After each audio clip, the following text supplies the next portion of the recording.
You're live. So this is Senate Transportation.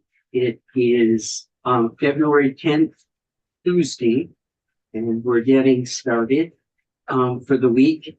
We have Matt Russo, who is going to talk to us about the inspection manual. He was scheduled to also talk about the license plate issue, but I understand that motor vehicles isn't ready to do that, so we will just be doing the inspection manual. And Matt, if you could introduce yourself, and we have documents from you. Great. Matt Russo, Deputy Commissioner for DMV, and I will also share my screen.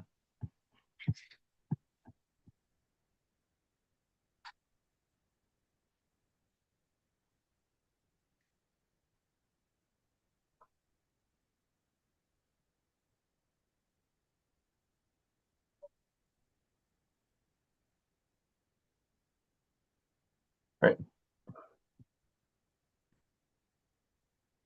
Everyone see that? We see a document with some black boxes on it for some reason. Yeah, your black box is blocking out a little. Yeah. It's mostly there. I'm gonna see if that's an IT issue. This happened last week too. Oh, they're there. Redacted version. Yeah. I just see what's under them. And they seem to have migrated.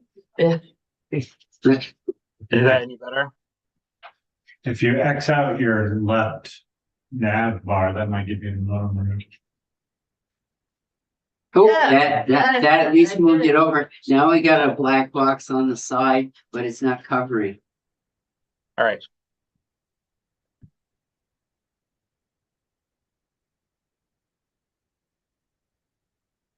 All right, so we will start with page 31, and I also had sent attachments if you have those as reference.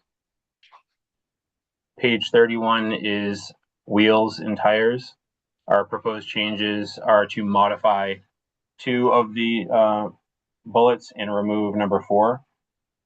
We'll be updating number 2 to include a deep cut, in addition to a worn spot that exposes the cord through the tread.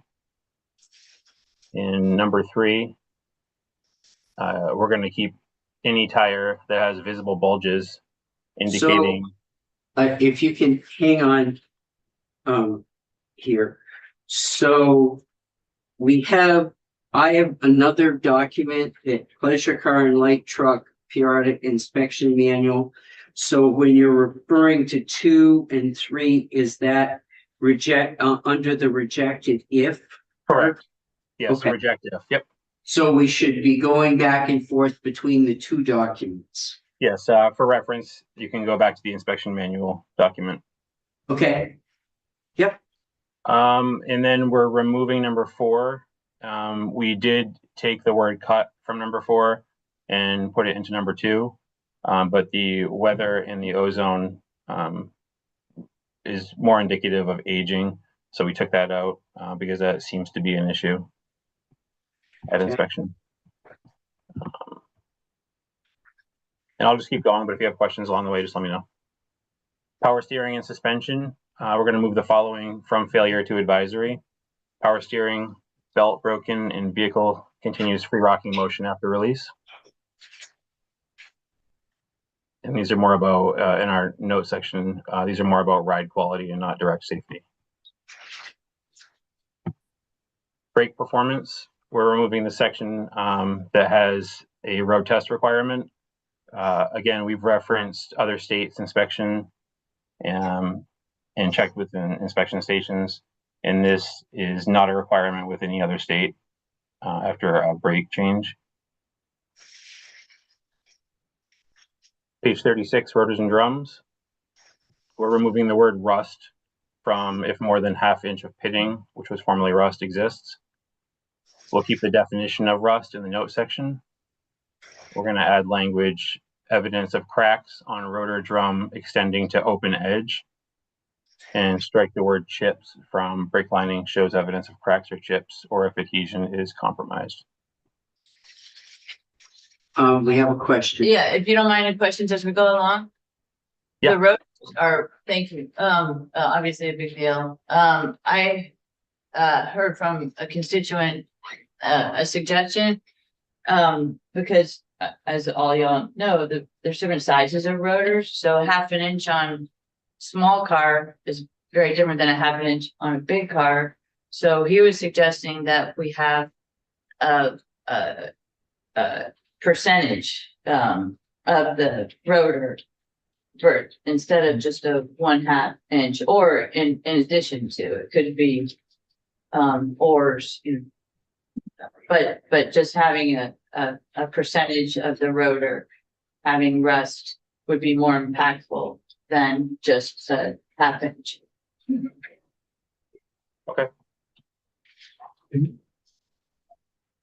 Go ahead.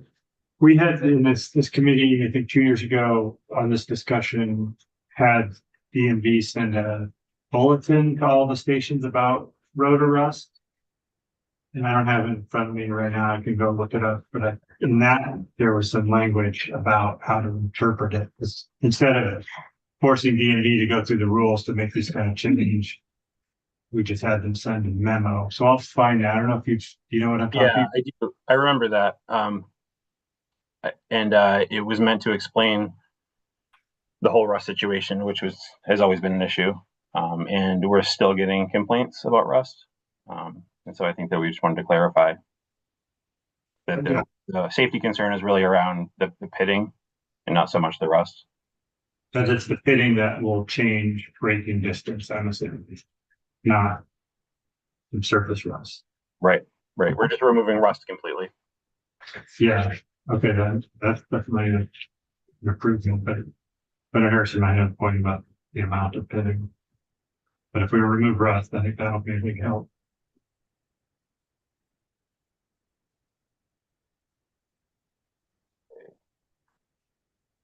Lighting and electrical systems, page 38. The following are will be moved from failure to advisory. They're all lighting elements that are primarily cosmetic or supplemental. These aren't a safety concern, and so our recommendation is to move them to advisory. What are clearance lamps? Yeah, It's the lights on the top of a truck, so you know how wide the truck is, and that's for rear and for front. do you know what it is? Yeah, they're the little, they're orange most of the time, aren't Yeah, they? there's like four to six on the top of a big truck at the very top, so you In can the see how top of the wide. truck. Over the Tractor, windshield. like big trucks. Yeah. They got a 3/4. No, on Oh, a, yeah. I've got them on mine. Oh, you Okay, They- go ahead. Can I just ask a general question, which is, so this is the updates that you're gonna be making. My understanding of the process for which you've come to the recommendations that you're making is through rulemaking. So I guess I'm just wondering like how. If you could just give us a little bit more detail, like are our comments today going to be reflected in any changes to this document? Or is this merely to provide to us what is the change that we should be expecting to see? I guess that I have many comments, but I don't So- necessarily know if I'm shouting into the wind on this one. No, I think I totally, I don't know what the process they have planned. I thought we'd run through the document of what they were doing. At the end, we'd have a discussion with the commissioner and the deputy commissioner. What do you see as the process? Oh, great, perfect. That, but I, That's it. yeah, because the issue came up in here. They talked about, the manual and what we might do to make the manual, easier for people to deal with. And then we can talk about what the process was. In the backdrop of this, we also have the 2-year inspection. What would we do in that, and what track would that take? So I see the two as connected. Okay. Go ahead. And what I thought kind of was the potential process, when we talked to our Dutch council, was that we would look over these things and then give them authority to make these changes on emergency rules, so they didn't have to go through the full rule process. So these could be in effect more immediately than they would like on the back end, go through the rule process to make sure. And we did Because have they all that, are. we did have that discussion here. So- Yeah, I'm in favor of that, so that's great. Thank you. Okay. Go ahead. Next is headlamp aiming on page 39. And we're proposing to remove this entire section. This is rarely performed by inspection stations. And that was their recommendation.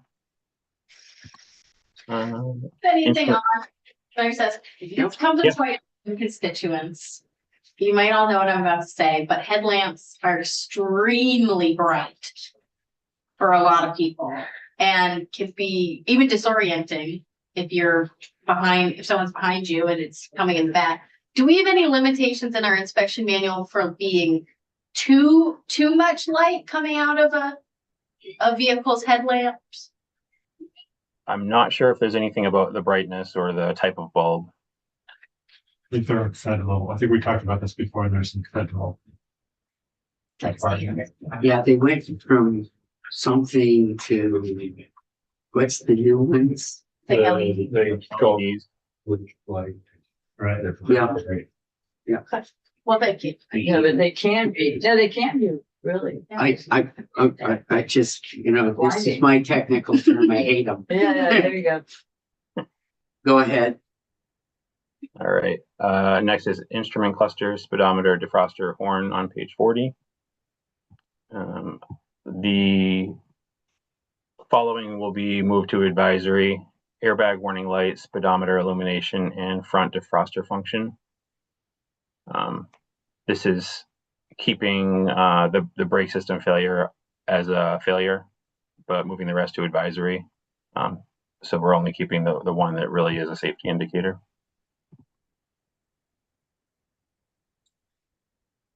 Vehicle glass, page 42. Moving this one from failure to advisory to read 2 or more star brakes or bullseyes larger than 1.5 inches within any part of the critical area. Small cracks or chips outside the driver's view should not fail an inspection. And we're talking about the little spider cracks, the small ones, little bullseyes. Is this a requirement just for the windshield or just all glass? This is just for the windshield.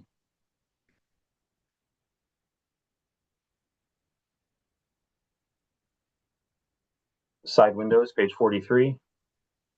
Moving this one to an advisory rather than a failure. Any manual or power operated window fails to operate properly.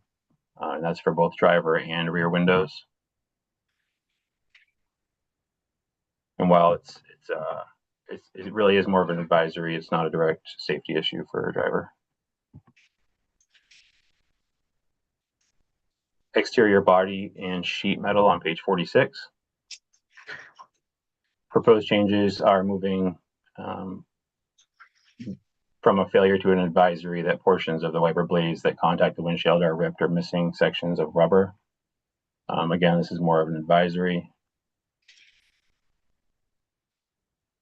And then under sheet metal and body, define failure as corrosion or torn metal that compromises structural integrity. Also inserting into the manual a diagram which identifies the A, B, and C pillars and excluding the front and rear doors. And this is just for safety reasons, not for cosmetic. Develop clear language describing when rust on these pillars constitutes failure. Go ahead. Could you Oh, well, go ahead. Could You caught my eye, but you both had about the same. could you define structural integrity, like on a rear fender, rust or a little hole? Is that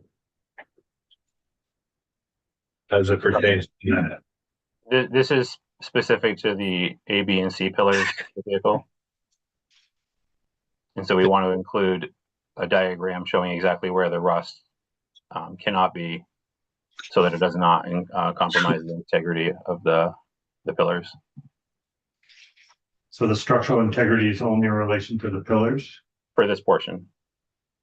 Okay, is there somewhere else where you talk about the rocker panels? Because I failed because of rust on rocker panels before. Yeah, no, there is other sections that reference that.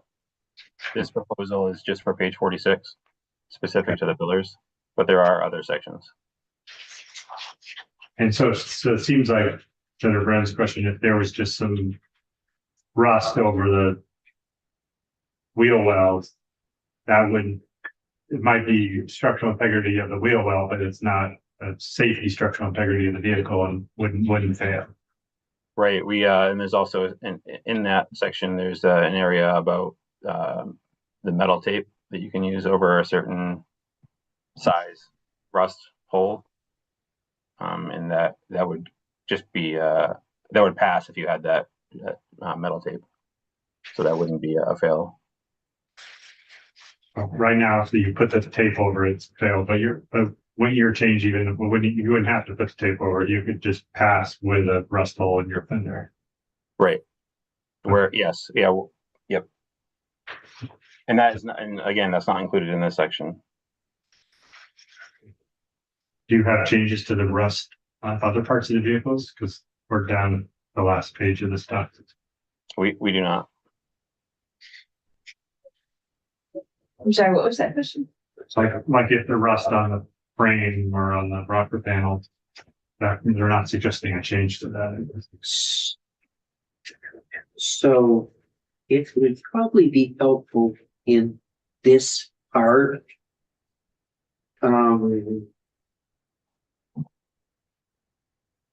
If we had a closer comparison, and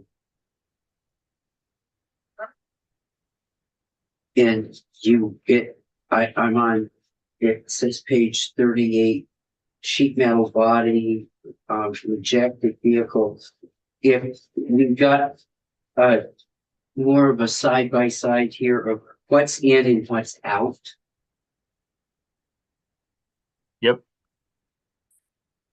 And we can also send the committee a diagram. Yeah, diagram. Diagram and I think this is the area where there's seems to be the a lot of interest around. So if we could better understand what will remain and what's being taken out, so we have a better idea of this. We can do that.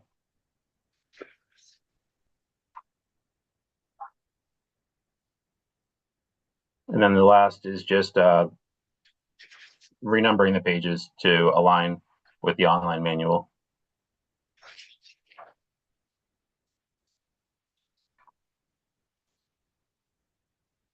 And that is all I have for proposed changes.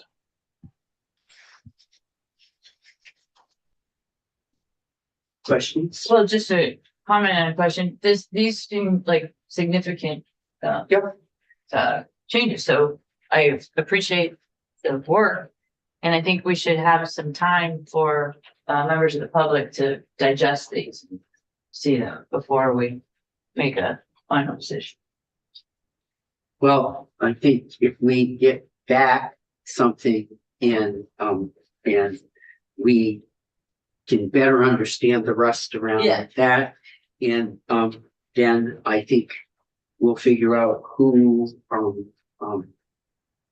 some people in the inspection community to come in and talk about this. That'd be great. So go ahead. Well, to that point, Senator Harrison, I think in a way we are kind of the one limitation to this process, if we move forward with just giving them the ability to move forward, is there will be less public input on it. So I think that's just one. The rulemaking process doesn't really lend itself to a lot of public engagement, but we are, I think, taking away a little bit of time that people would have to consider it. So I don't know if we want to, when we do our public hearing, to include these changes as something people could comment on in general.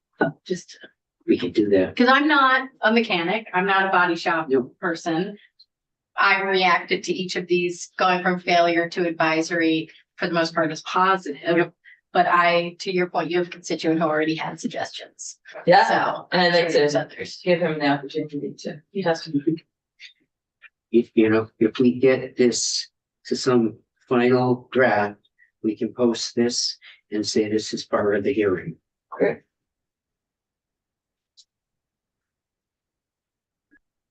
Okay.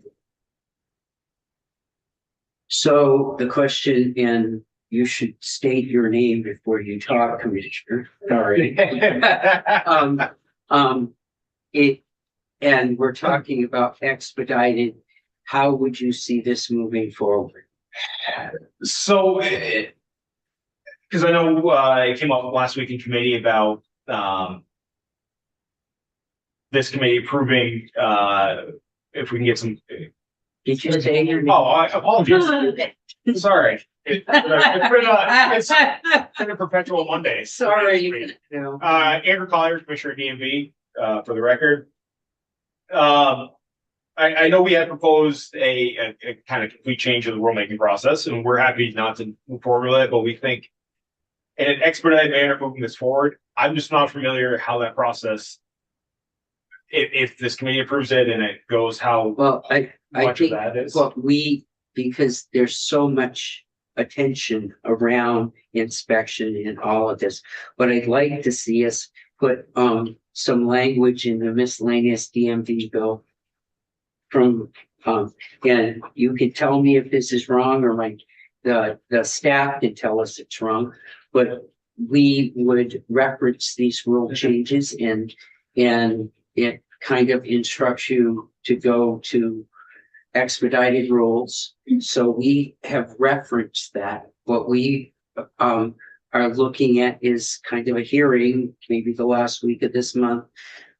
We might post this and say the hearing is about inspections, some rulemaking changes and longer term investigating 2-year inspections. Yep. And have a hearing and people can show up if they're interested. Yep. And then, our reference to you would be, we'd like you to move ahead with this. Yep. In some fashion. Not telling you exactly what would be in there, but we are gonna, if we have a hearing, we will hear from the public. Yes, absolutely.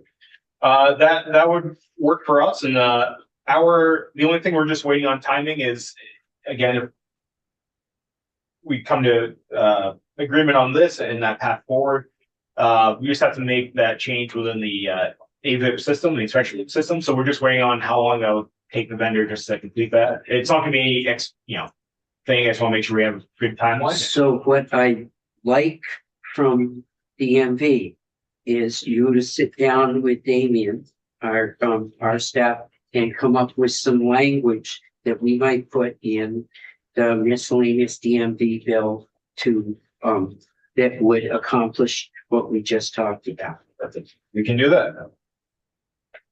And if you can convey that and Damien can write it for you, that would be great. Okay, perfect.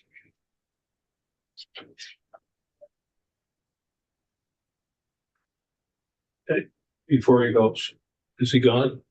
So I'm No, here. and which he were you talking about? Yeah. The commissioner or the deputy? Well, probably both, but I'm just wondering, these changes were probably came from a number of complaints from inspection stations, or just things you've heard in here? It's a combination of what we've heard from Vermonters. And we've also consulted inspection stations and other states. So these are also the top. These are the top. Was there any complaint that you might have heard that was a little too tough to change for you? Like maybe more safety related, a common complaint? I don't recall anything specifically. A lot of the complaints were really the same complaints we've been hearing for years. Okay. I would just add, I think the easiest one actually to fix was the brakes and drums. We pulled language from New Hampshire actually, from that.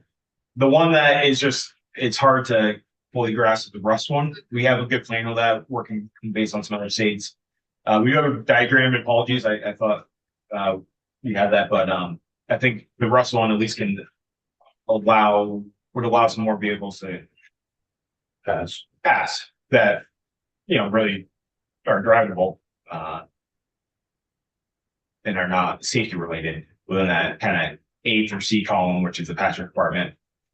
It kind of opens up outside of that and allows some vehicles to pass.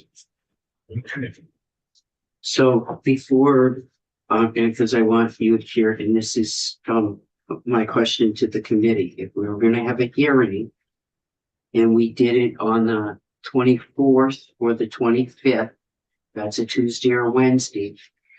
My goal would be that before we leave on Friday for the town meeting break, that we're pretty much done with miscellaneous DMV.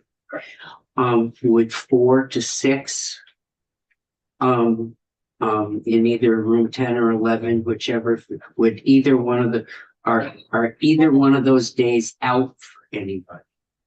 I'm Which- hopefully, 24th or the 25th 25th is of February? 25th isn't good. 24th is great. I could do 24th. I could do either, and maybe we do the wall of the house. About you, well, the reason I wanted to do it the beginning of the week is it would give us that week to pull the bill together. Hmm. So by Friday, because I'd like to have that. I think we have till like the middle of March, but coming back, it's a pain. Yeah. So I'd like to have it done. So the 24th? The 24th. I think so. I just want to make sure it's not conflicting with our budget. Meeting. Thought I had that, When is the the public meeting on that. oh, we can do both of them at the same time. Yeah. Tell us your opinion. And another thing. And we could do it later in the evening. If that worked. Well, wouldn't we, I would assume we'd want to, if we wanted inspection guys to chime in and stuff, right? That's what February we're looking 19th, for. it says 12th and 19th. The 19th. Yeah, for ours, yeah, 12th, so 24th. Would 4 to 6 get them there or?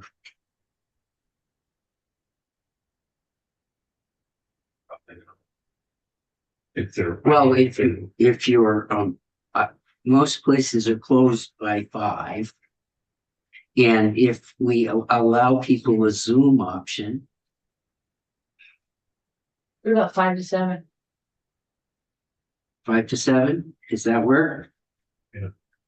Do you have that, Megan? Got it. On the 24th? And what? We're gonna be looking to you, Commissioner, to make sure we have the right stuff to post so people can understand this. And it's gonna be both this and, the concept of a 2-year inspection.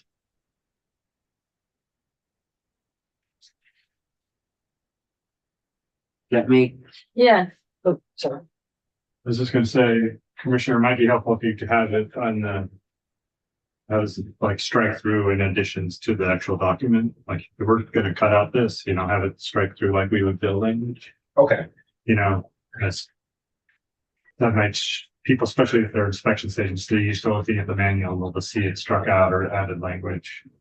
Instead of having to go back and forth to the 2 documents. And then I couldn't find that bulletin. I wondered if you were able to find that bulletin. we can, send a copy of it. Okay. I think I saw it on the committee webpage from last year. Yeah, I think I have it. Oh, is it from last year? Posted it. Okay, Can you just speak that's what you're talking about? okay.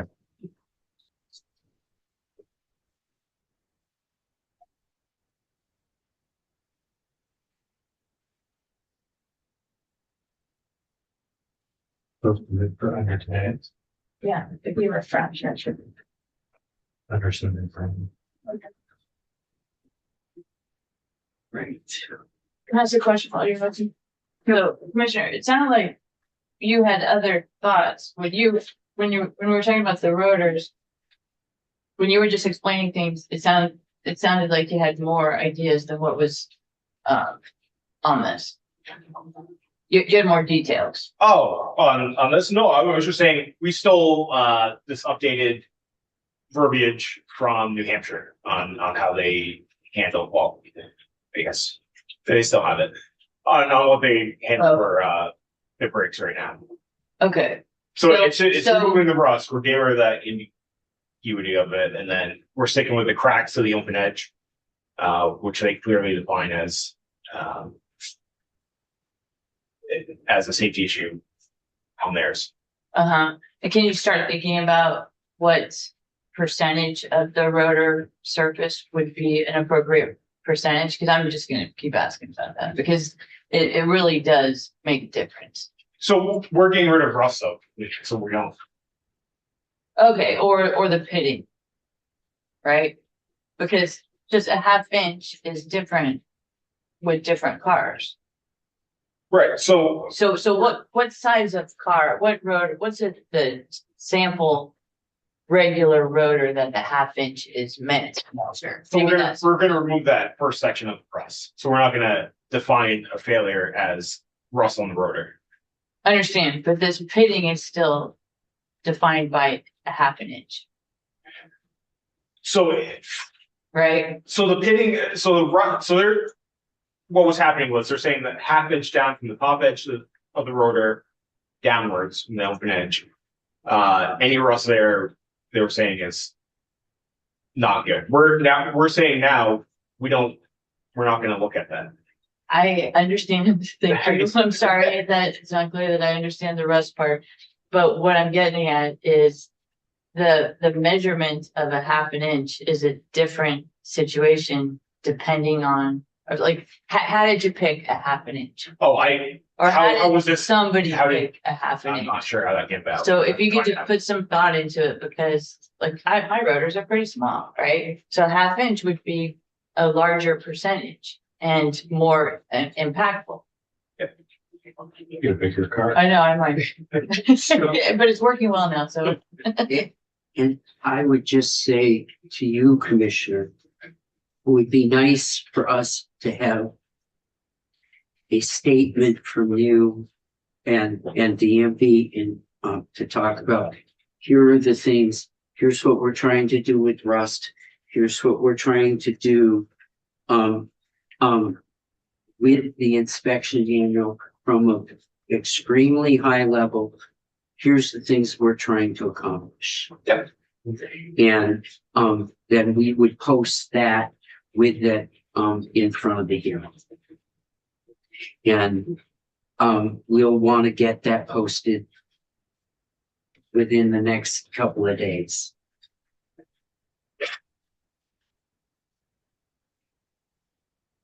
I think I'm just gonna say the first time with the inspections, I'm feeling like we've got a plan. We were runway. Thank you. It can, the runway is so awful short to me up until this point. So Matt, I think we're done with you and we Great. thank you very much. Thank you. Very helpful this morning. Thank you. Thank you. Thanks. Next is Jeremy. You can sit.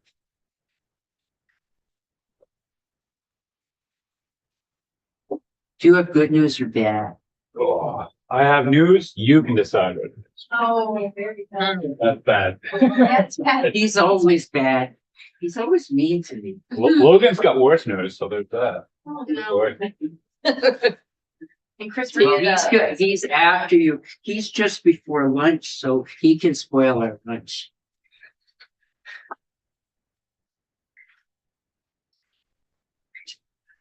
Okay.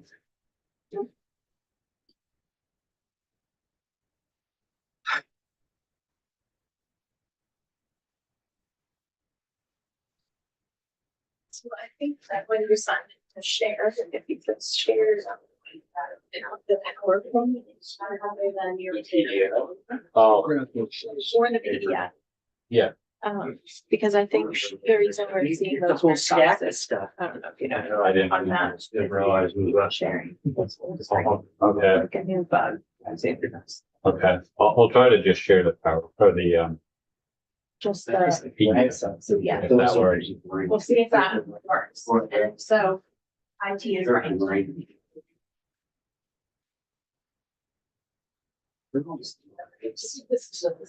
Nothing here. I just work here. I don't like your money. No. How long are you gonna be? Not an hour. No, I'm talking about before you're ready. Oh. It's good, it's not gonna be an hour. Has the technology got the best of you yet, or? I'm trying to join as we speak. You got no backup in here, by the way. I've got Logan and Chris. Oh, okay. I mean, computer backup. Oh, no, yeah, we're living on the edge. Yeah. It's kind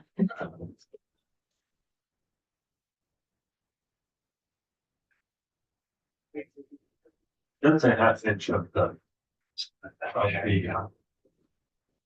What they call The pit it, is, contacts, so it's not the whole one, okay. but I think your point to the whole of that is. You could say it's Do you not a share? percentage of the contacts, what's the pad is the rotor. But he's in- Yeah. I'll just get the guy that I Oh, heard you- about. so Because you're it made ducking sense to down. me at the time. Right. Because we Logan and I looked both at, you know, have the showers, claims so don't blame us. that grab it. Do? And so they're in a different, you know, it's really a Yeah. portion of that Sense. is really what you should look at. I think that's the contacts. Yeah. I think the rust, the fitting the rust. The key there. Yeah. Because before people would say, I thought they were both in there, yeah, it's not this. I thought Russ, little things a little pitted this morning. It's- Ours is a lot. Okay.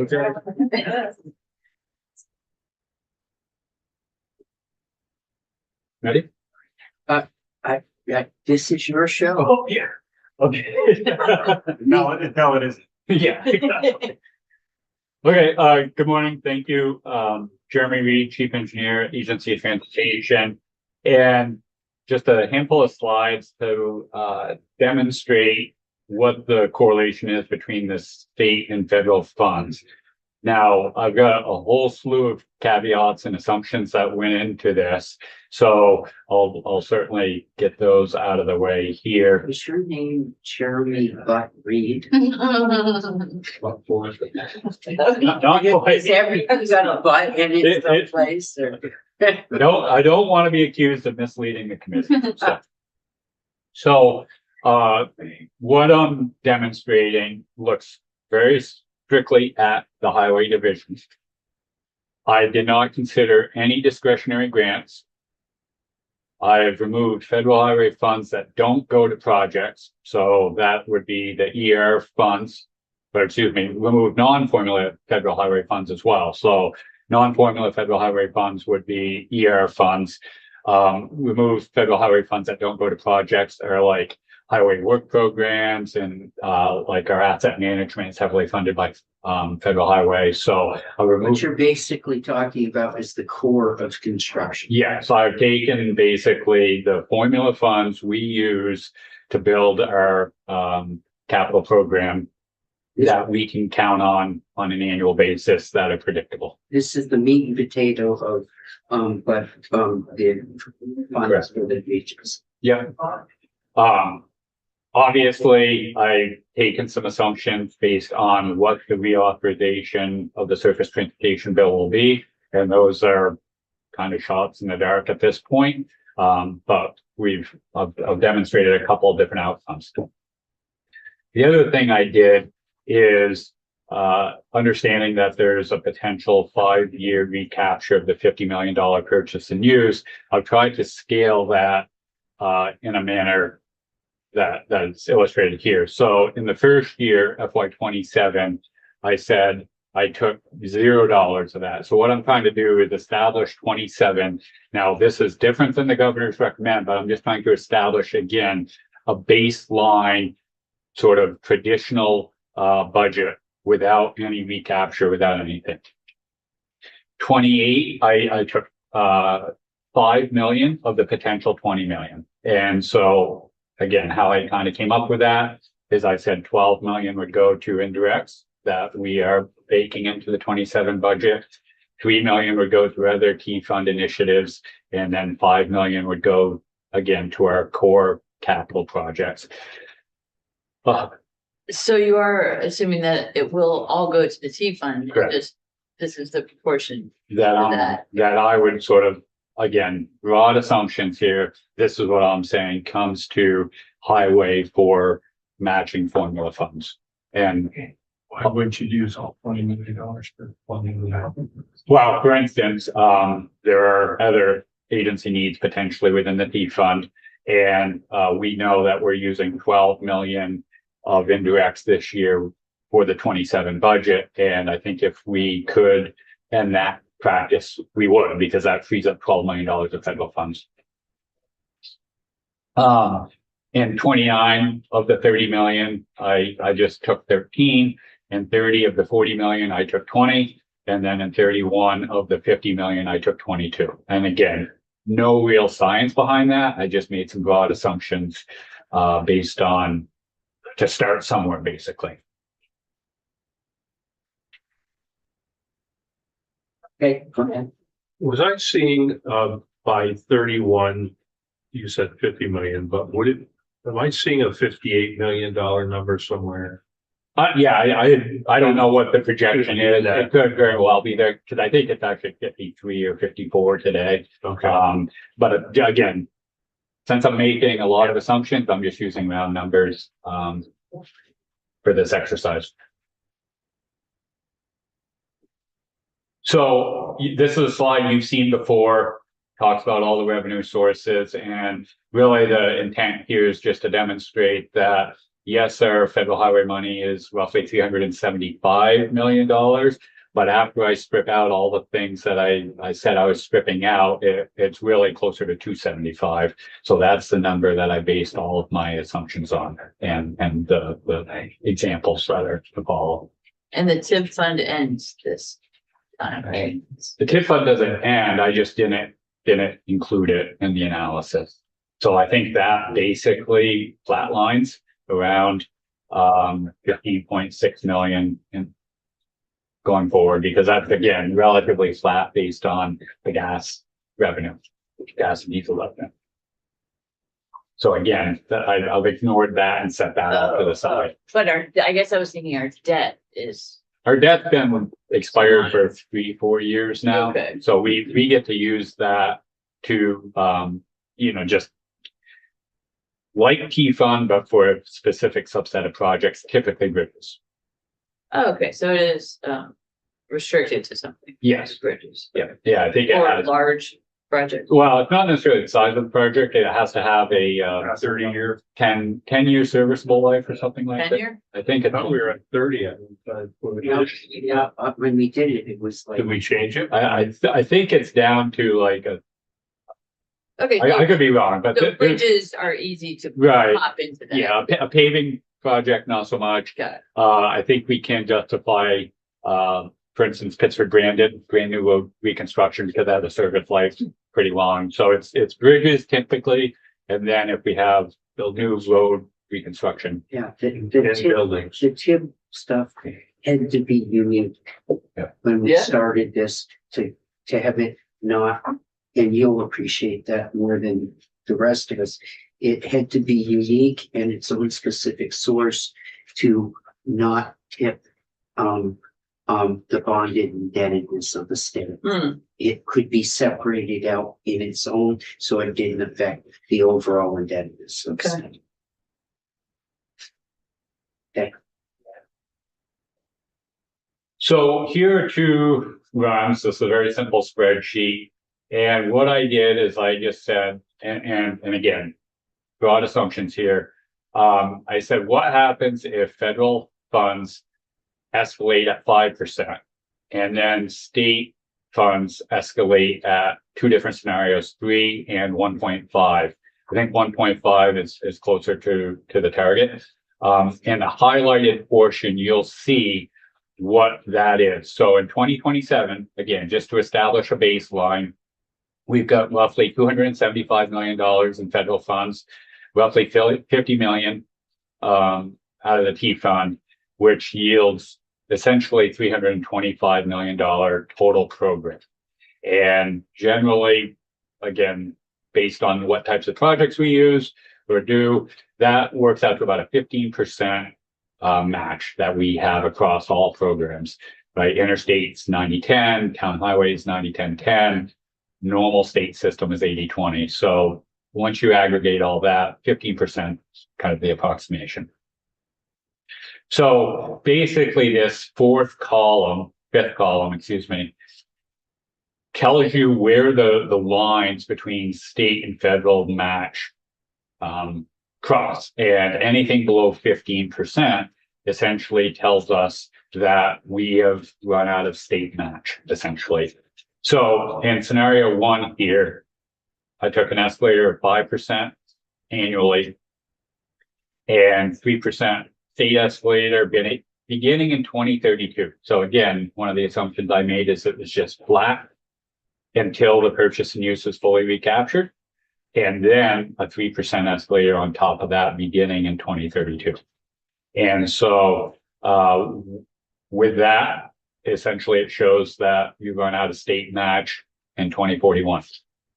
Now, just to give you some intuitive sense of how drastic this can change, if we look at a 1.5% state escalator and maintain the same 5% federal escalator, we run out of state funds to match in 2036. So essentially a 5-year reduction in that. I'll also add, we know because we get a reauthorization in sort of a 5-year chunk, it isn't going to be a linear escalation. It will be kind of a staircase thing. But again, for the exercise, I just used a 5% escalator year over year. And I'm not saying this because everybody in the committee gets this, but that's if all of the third of purchase and use comes back.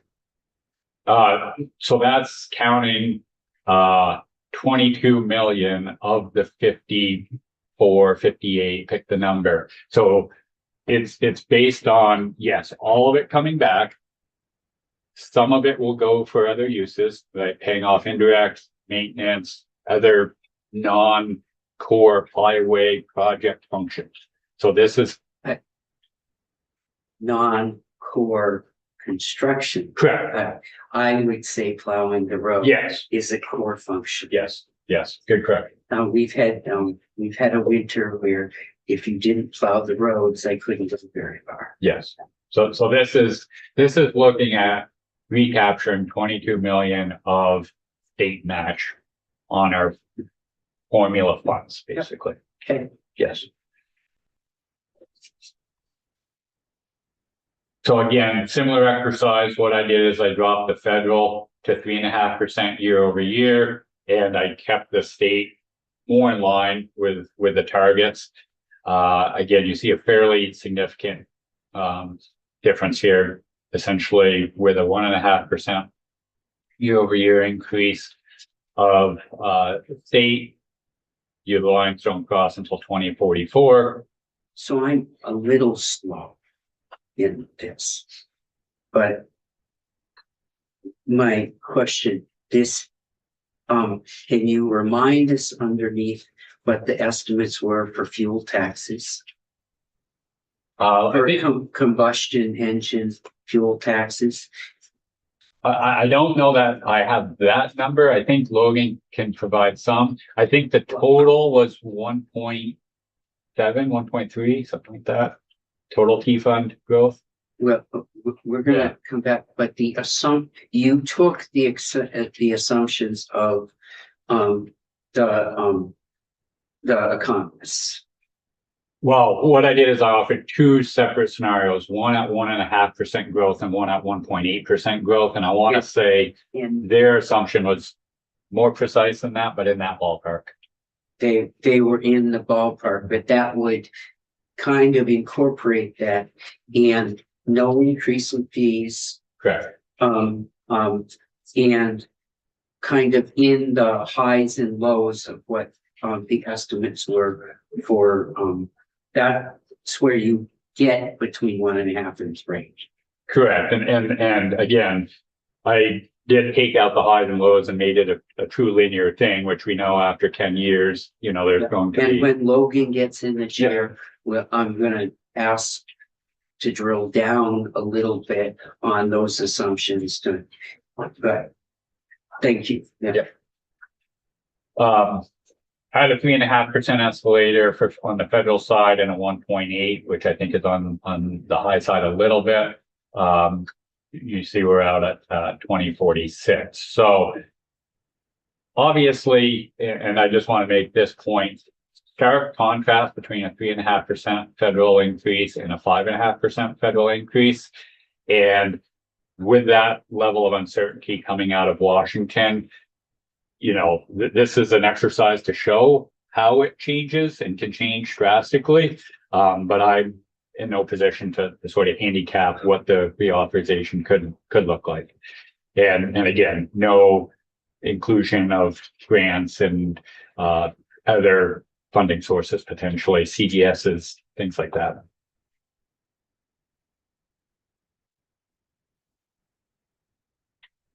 Perfect.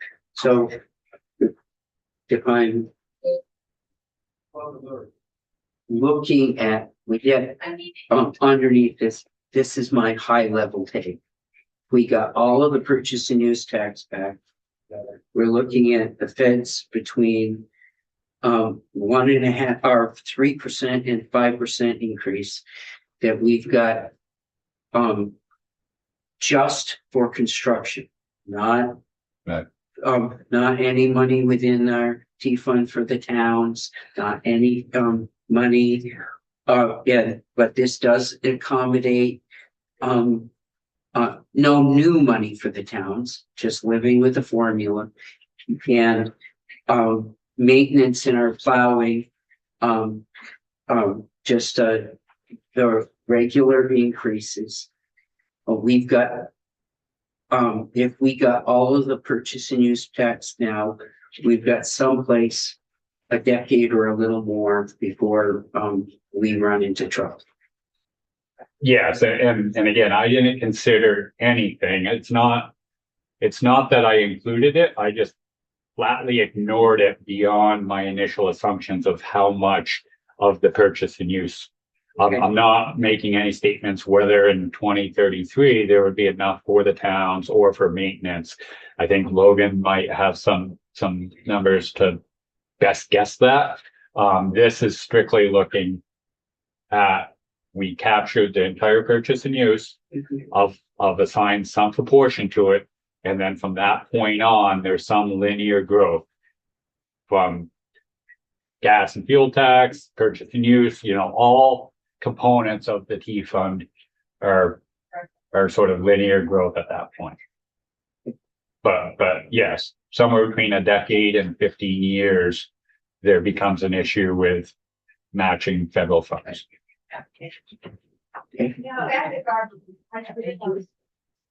You're gonna stick around, right? Yes. Right.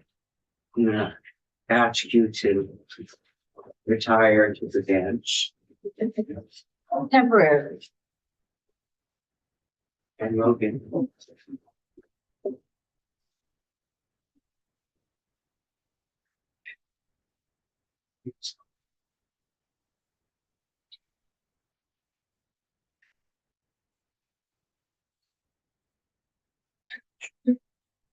I haven't posted these yet, but I will, right? Oh, thank you. The share is not. Thank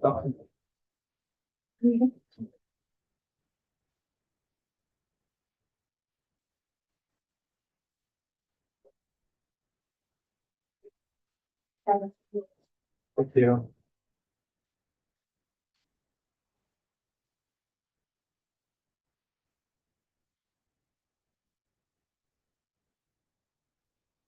Okay, for the record, Logan Mugray with the Joint Fiscal Office.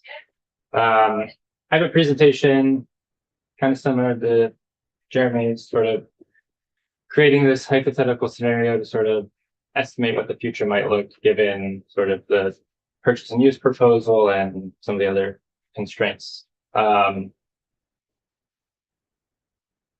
obligatory is just supposed to be informational. So policy recommendations in here. Also, as Jeremy had sort of mentioned, whether the numbers here are adequate, enough, good is something for you all to decide. These are just sort of the presentation as I have it. So we'll start with some assumptions that I had to make to sort of come up with this. We'll walk through why I chose these assumptions and sort of how I chose them. Then you all can decide if those are good or right or whatever you want to do. So we'll talk about the hypothetical scenario that I came up with, and then some considerations about what's not being considered, what you might want to think about in addition to what I have presented here. So the four main assumptions here are: one, transportation funding needs grow at a rate of 3.71% annually. And I'll explain how I got that in a second. Two, T-fund appropriations to the Agency of Transportation grow at the same rate as funding needs, 3.71% annually. But can you remind us what the T-fund state revenues have grown at over the last 10 years? Yeah, I believe I have a slide. Oh, grown at over the last 10 years. No, I can tell you what their forecast is to grow at. What are they forecast to grow at? T-fund revenues are forecasted to grow at 1.35% annually between 2026 and 2031. So we're projecting this at a 3.7, and so we've got we're at least 2% down from that. Okay. And that is sort of the crux of the constraint that you all have been discussing, is that needs are growing faster than our revenue is growing. This will largely say the same thing, just with some additional numbers and the proposed purchase and use reallocation added in and stuff like that. So that's three. The GovRec proposed P and U reallocation, which I'll get into in a little details, does occur in the analysis. So the revenue estimates from that approved by the emergency board and have come from 3.5, and Jeremy's worst estimate here is 1.5. Yes. So we're below his worst case in this. Well, so the forecasted estimates from the e-board and that Tom and the economists did do not include the governor's proposed purchase and use reallocation. Okay. When you include those, which is Okay. the fourth section here, which we'll get into, when you include those numbers into it, the sort of growth increases in the out years, and it gets a little complicated, and I've got a few slides to explain it. It increases to 1.67, assuming all of that purchase and use goes in there. That's But very helpful. I think it'll sort of, as I walk through these, maybe some questions will be answered. Can I just ask about it? Yep. So the assumption, the first two, so funding needs grow at 3.7. And how are you defining funding needs as what's in the budget? It's a great question. So I'll show you, I'll walk through all these assumptions and explain why I chose them and sort of how we get them. So the first assumption that funding needs grow at a rate of 3.71%. So I used, as many of you will remember, in the transportation funding study that the agency did a few years ago, they had this sort of basic needs analysis or preliminary 10-year estimate of the cost required to maintain, operate, and administer Vermont's transportation system. And so they sort of estimated these out for 10 years. And they came up with this sort of large number that if money sort of wasn't a constraint, how much would we need to spend to maintain the system? Now, the actual numbers there are very large, and we can get into that presentation at a different time. But what I did use here is the compound annual growth rate of those numbers to sort of estimate how much needs might grow in the future year over year. And so when you take that estimate, you get 3.71%. So I assume that transportation needs in general are going to grow by 3.71% every year. This is just one way to do it. It is not what they will grow at. It's not exact by any means, but it's just sort of an assumption that I made to sort of come up with the larger So that's analysis. all the needs being met. That is really an interesting concept, but I haven't seen that. That's in the funding study that they presented. There's a chart in there and they go into more details about Okay. the specifics of how they break it out and sort of the assumptions that they make in that and how you can and can't use it. So I would recommend going to that. I linked it down there if you want to sort of look into it. Do you think it's reasonably accurate? Or responsible or? Yeah, I mean, I can't really say without knowing the details of the system, but yeah, it seems like the funding study in general was a good report that the agency put out. So All right. What you're saying is it's the best crystal ball we could find. right, and all these things are based on assumptions and guessing at things that are going to happen, and we can't know. So it's a good guess, I think. Senator White. Thank you, Chair Westman.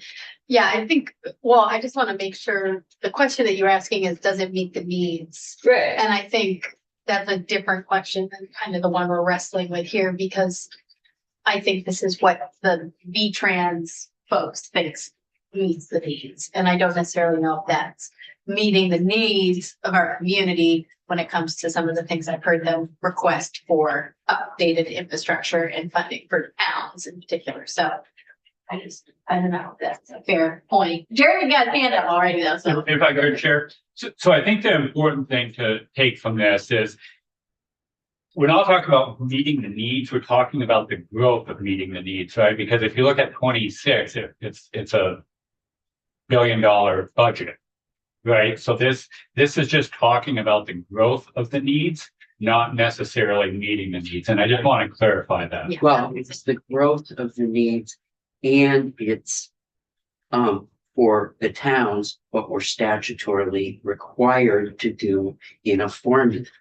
And Yes, that's about. some of us to when would say when it's 2% and change going as an increase to town programs, that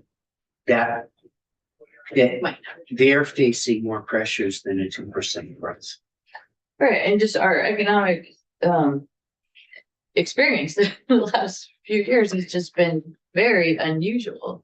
So this predicts, this is based on not unusual things happening, which could themselves be unusual. Sure. Yeah.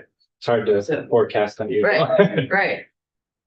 So yes, as Jerry mentioned, the important thing for this slide is that growth of the needs at 3.71%. The rest of it is a larger discussion that can be had at another point, but that's how we got sort of the first assumption there. Moving on to the second assumption then is that the T fund appropriations to the Agency of Transportation are going to grow at the same rate as that funding needs.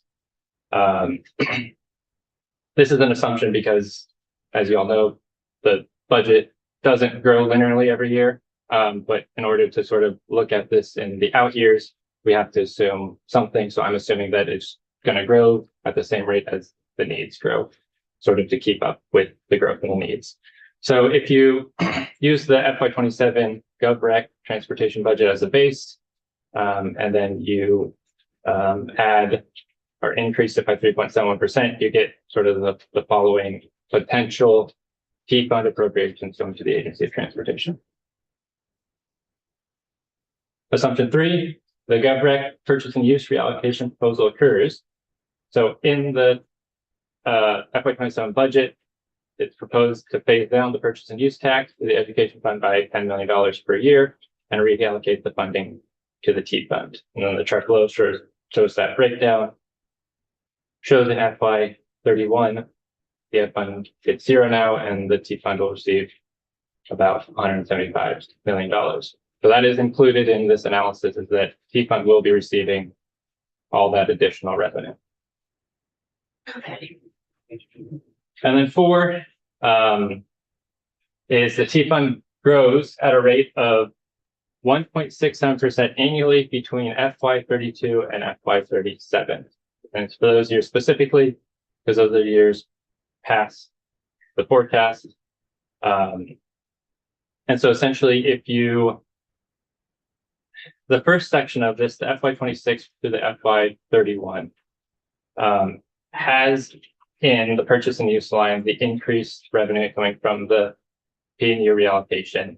And you'll see that if you do the compound annual growth rate of those years, it's sort of skewed much higher because we're getting large chunk of money from that reallocation every year. The compound annual growth rate for just those years is 4.62%. But then once the reallocation is complete, the T-fund growth rate will go back down to kind of where we've seen it now. It will increase slightly to 1.67% because purchase and use is growing at 3%. It's making up a higher percentage of the total. And so this chart kind of shows how I came up with or got to that 1.67% as T-fund growth. Even with the purchase and use coming back, we grow less than 5%.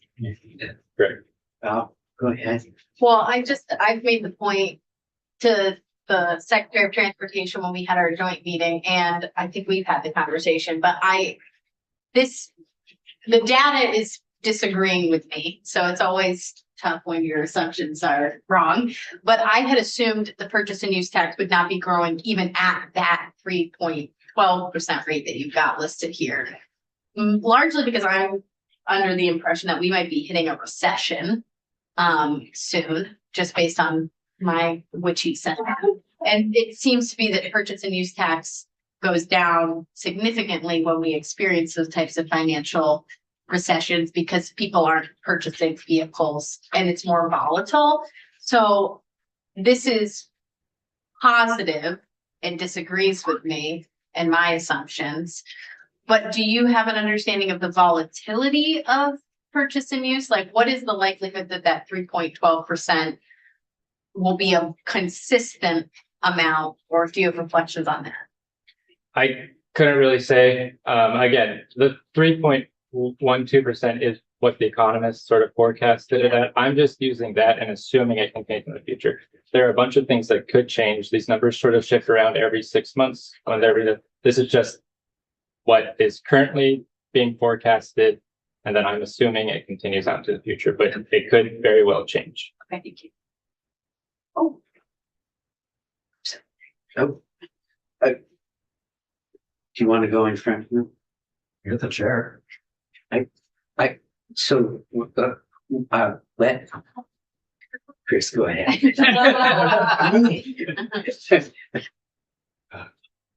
Chris from Joint Fiscal. I just wanted to sort of underscore what you just mentioned, Senator White, that, the revenue forecast is required by statute to be a 2-year forecast. The economists by tradition provide us the 5-year outlook. The further out you go, the more that is subject to variation. It reminds me of like those hurricane maps you see on like the Weather Channel, and that kind of uncertainty gets bigger as like you move out. We know that things are particularly vulnerable to volatility and to be surprised further out. And you're absolutely right in pointing out that of all of these, the purchase and use tax has the most economic sensitivity for it. So any economist will tell you there will be a recession. They just can't tell you when or how bad or how long it will be. But after COVID, purchase and use tax revenue did rebase at a higher level. The forecast does not predict that we're going to go back to pre-COVID levels, but we all know what's going on in the vehicle market, and we know how sensitive that is to the broader economy. So that number could very well, when you look 4, 5, 6 years out in the future, look very different than what we're looking at right now. Thank you. It's a known unknown, as Donald Rumsfeld would say. Okay. No. Okay. Andy? Are there some DMVs that are indexed, or why would the DMV fees go up?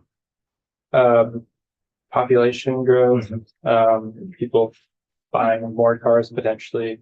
Every time you got to register, more people move to the state. There's a few reasons that could go up, but it's less than 1% right now, so it's likely just natural growth rate. Sure, like that. Sure. I think we've heard in their estimates that they've done that because of our demographics and our older population, it has dampened fire growth dramatically. Yep.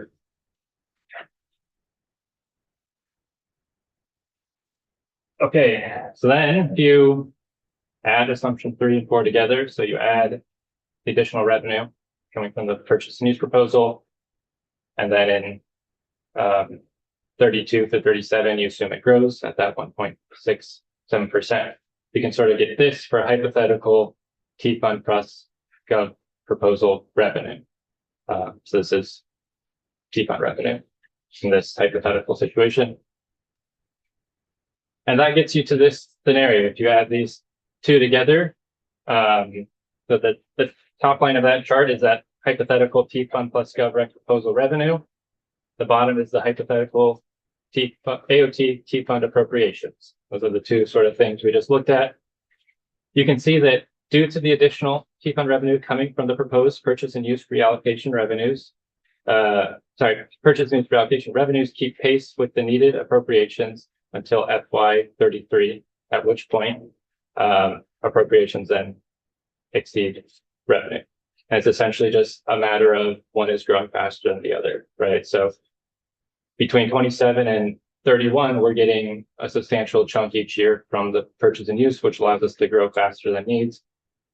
After 31, our growth goes back to what I assume to be 1.67%, but needs are still growing at over 3%. And so the gap sort of widens as the year goes out. We can follow Senator White's.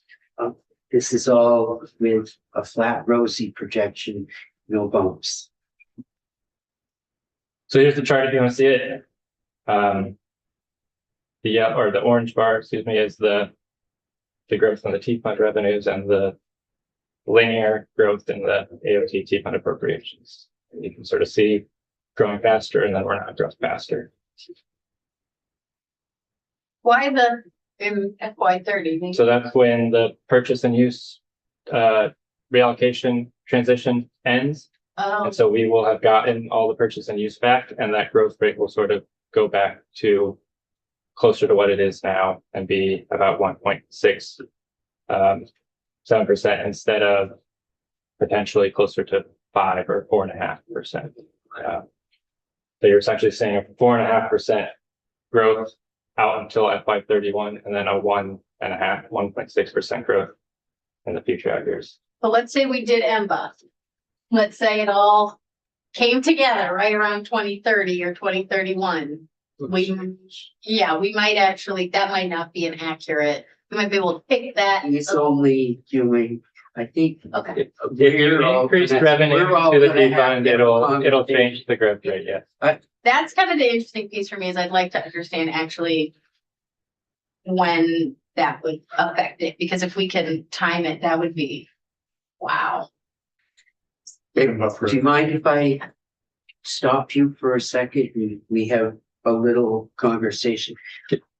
I got one slide real quick, just Do the one slide. one slide, and then I'm And then put it down in we'll your go back. Good, but I Some- think the off ramp from where you are, I think I really wanna go ahead. Yeah, no, I was just asking people looking to stay here after. When we're having our No, conversation. he's not going anywhere. Jeremy's not going anywhere, you know. So some considerations as you have this discussion related to this hypothetical scenario is that this looks at AOT T-fund appropriations, but it does not include T-fund appropriations that go to other agencies, such as we send money to BGS for the information centers on a highway. It also doesn't include transfers. So stuff like transfers to the downtown highway fund and other funds that we make every year. In FY 27, there are roughly $9 million of non-AOT appropriations and transfers that will be occurring. These represent additional pressures to the T-fund that are not being represented in this scenario. Also, this hypothetical uses the proposed FY 27 transportation budget as a starting base. I didn't do that. I did it because it was sort of the one we're working on now, not because it represented a good or an adequate or ideal or any of those things. There's no sort of subjective reason I chose that So that's something for you all to consider when you're working on this. Is where we're at now a good base to sort of work off of? So those are the things. You know, how the rest areas are AOP appropriators. We've had that. They go to BGS. We spend them about over $4 million But a year. we've had that fight I know that. over and over. You're saying it's it's AOT expense. That's what you're saying. It is appropriated not to the Agency of Transportation, but to BGS. But if BGS didn't do it, would it still be an expense for the AOT for the transportation? That'd be up to you to decide. I mean, why wouldn't it? I just, it seemed like. Because they don't do it now. If BGS didn't do it, no one would be doing it unless you changed where that money went. Right, so it seems like, it's kind of like saying, if we didn't pay for paving, we wouldn't have to pay for paving. Yeah, Well, it's not a transportation. We have historically done a calculation that figures out the transportation portion of the rest areas versus that. We might quibble over a little bit on the side, but I think the decision statutorily has been, and in this place, that the rest areas do have at least a portion of them that are transportation related, and it's all a formula. And so we're on the hook to pay for that piece that is, and I think the only thing that I take from Logan is we aren't doing the work, but it's transportation related. It's transportation funds paying for it. It's just not the Agency of Transportation doing it. Doing the physical. Correct. Did you want to add, Chris? That's exactly. Okay. It goes right down to the number of flushes per toilet. I know it does. No, really? I think Neil Schickner counted every single flush. Yeah. Huh. So that was all I had for you all. Okay, So just a question about the process. So your process, if we wanted to look at different parameters, you could probably pop in different numbers, right? Theoretically, depending on the parameters I have. Okay. But yes, if you had Well, so, something you want to look at, I could theoretically. so one thing would be, and this is actually not a parameter thing, but, if we got the purchase and use tax earlier rather than later, I'm wondering what that line would look like. Like in the past, we had got it. No, if we get it in just a year, like in a lump sum and start at a higher amount. At one point. Yeah. I don't know if that's politically feasible, but I'm just curious about what that would do. Cause it might extend the time that we have. well, we only did, they were only asked to base this on the proposals that are in front of us. Okay, so maybe you can. I can run those numbers. I don't have any for you right now. Okay, oh, of course. Yeah, but. Yeah, Cool. But that, if the proposal in front of us that's in the governor's budget is that, so these are all based upon the only proposal that's in front of us. If you think we can pass this earlier. I would just like to see the numbers because so much of this, I mean, there's just so many moving parts, right? So, but you have to make assumptions, Yep. so.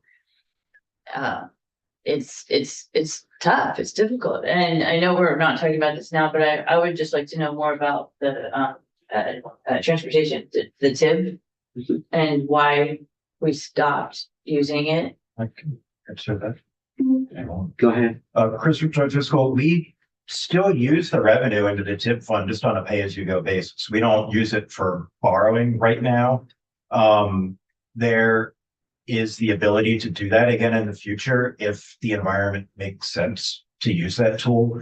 But I wasn't around whenever Senator Westman created the system, but when Well, Senator, Brennan really was.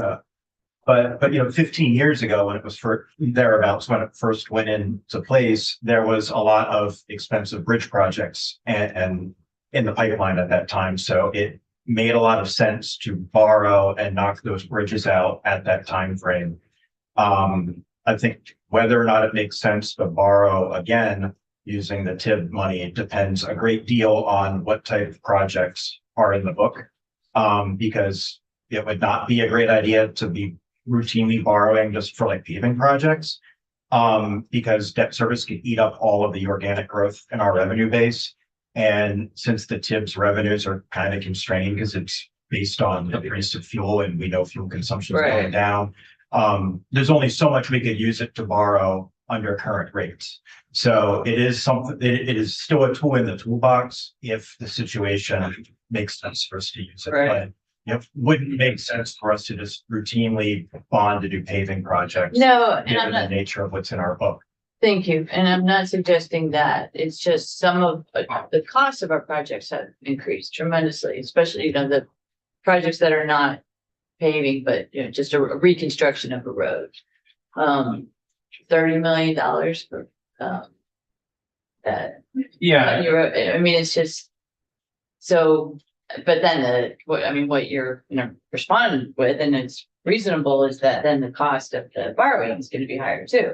So there's a balance, but I still think we should look at everything. So I would just say as a piece, and I had the lucky to be able to listen to Logan and Chris and Jeremy. And for me, really, there's in the overall, there's a short-term problem. The attempt, I think, that the governor makes is to move purchase and use to take care of the short-term problem.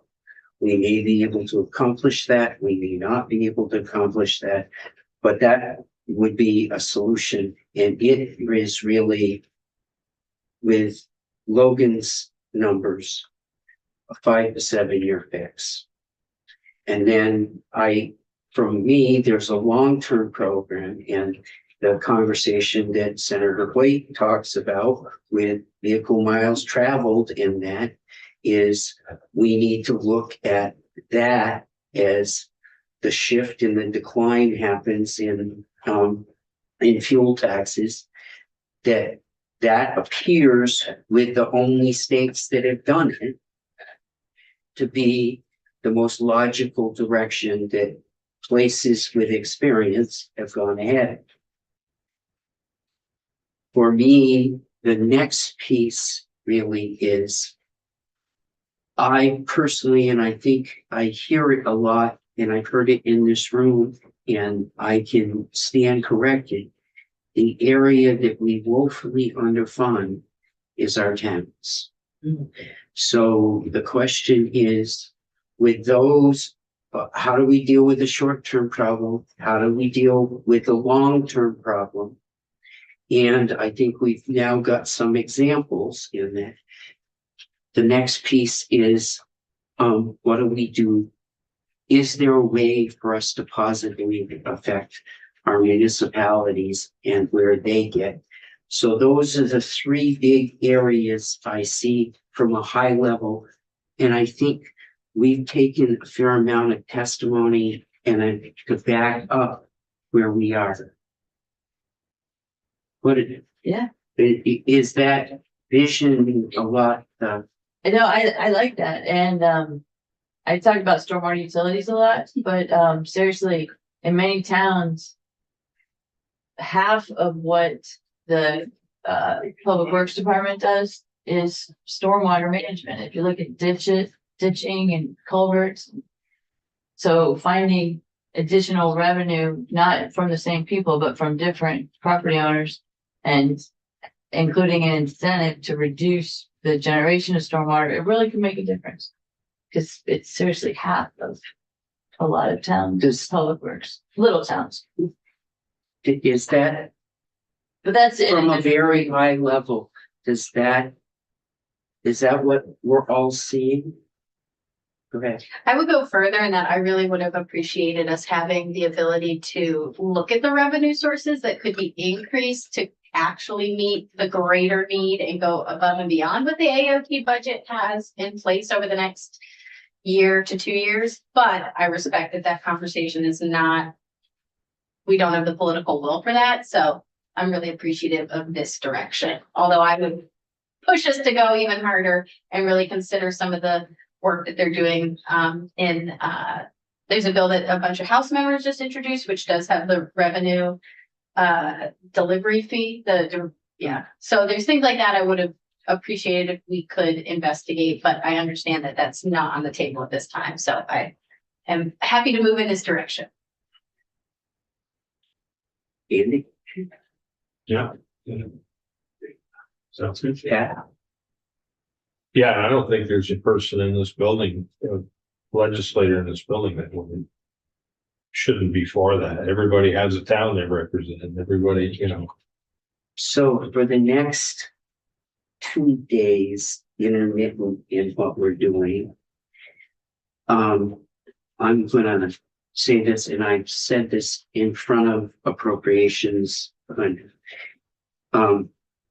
I went to my legislative breakfast a few weeks ago, and it was in Stowe, and Andy was there with me.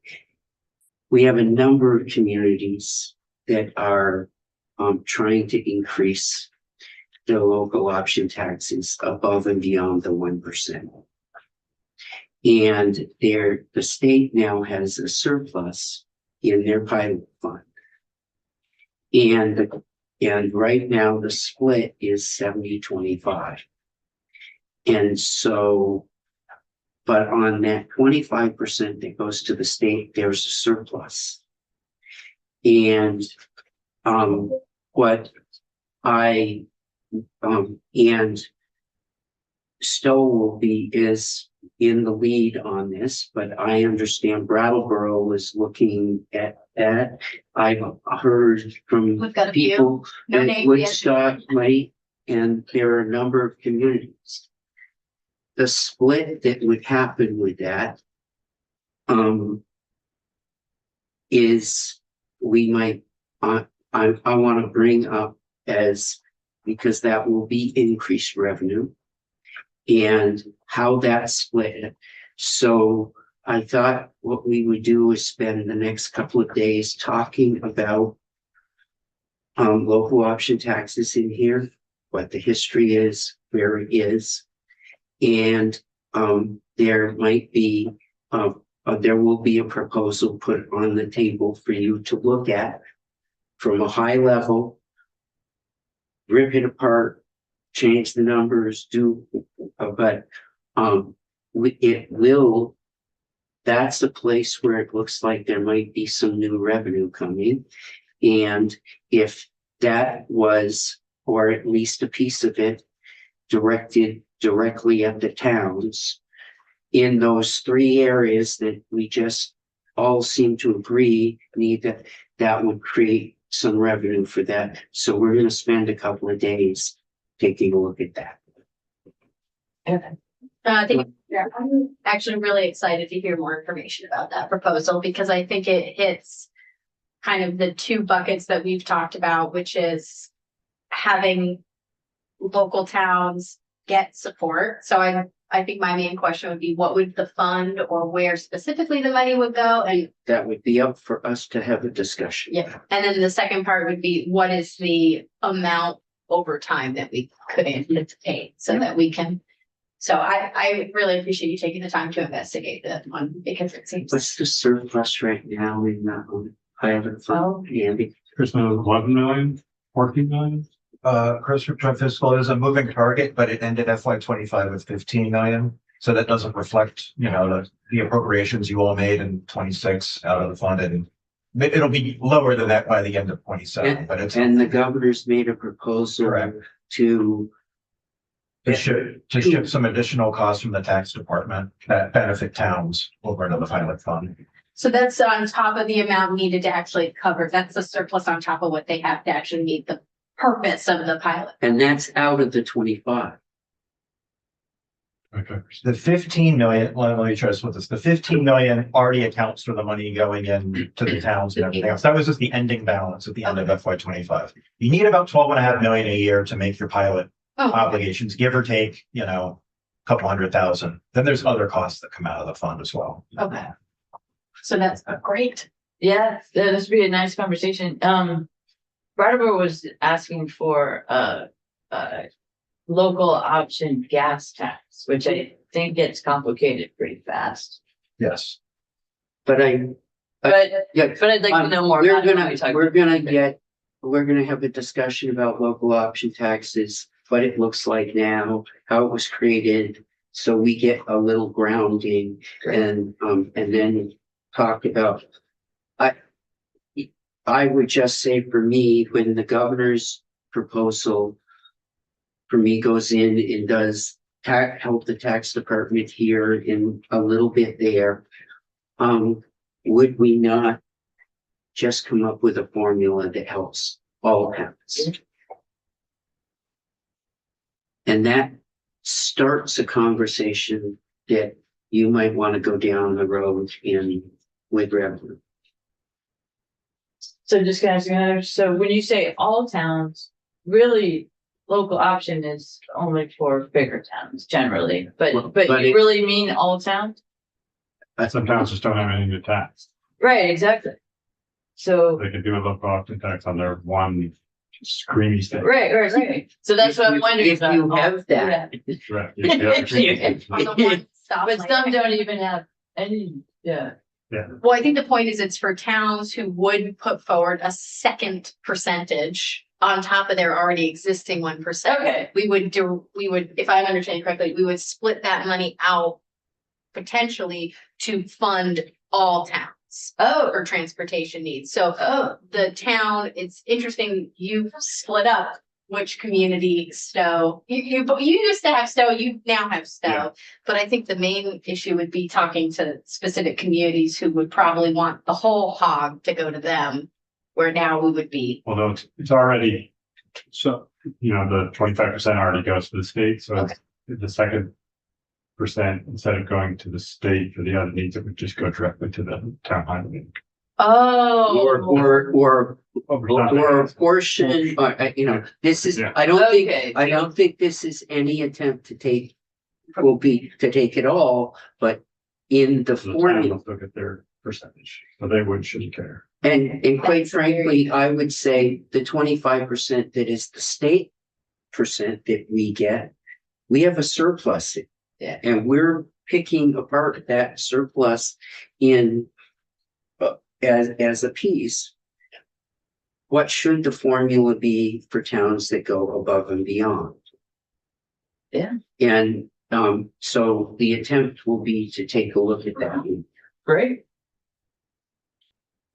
And that will be underlying a piece of the next couple of days. Okay. But that still doesn't take away from the fact we have an immediate problem and then we have the long-term problem. And I really would like to see us anything we did with a per mile fuel tax or per mile miles traveled tax going forward. In my view, how long has it taken us to get to the point where next January we might go live with several years? I don't think we can do anything. I think anything we did is probably 3 years out. Well, that's kind of what I was trying to bring up with Logan is if, I mean, the dream scenario would be when we're hitting that divot, that we would have MBUF starting to take more shape. I think And then my that would be beautiful. but my point to you is unless we start talking about it now, we probably can't get there. Completely true. Yeah. So it's a short term, it's a long term, it's a how do we address the needs we hear from our towns?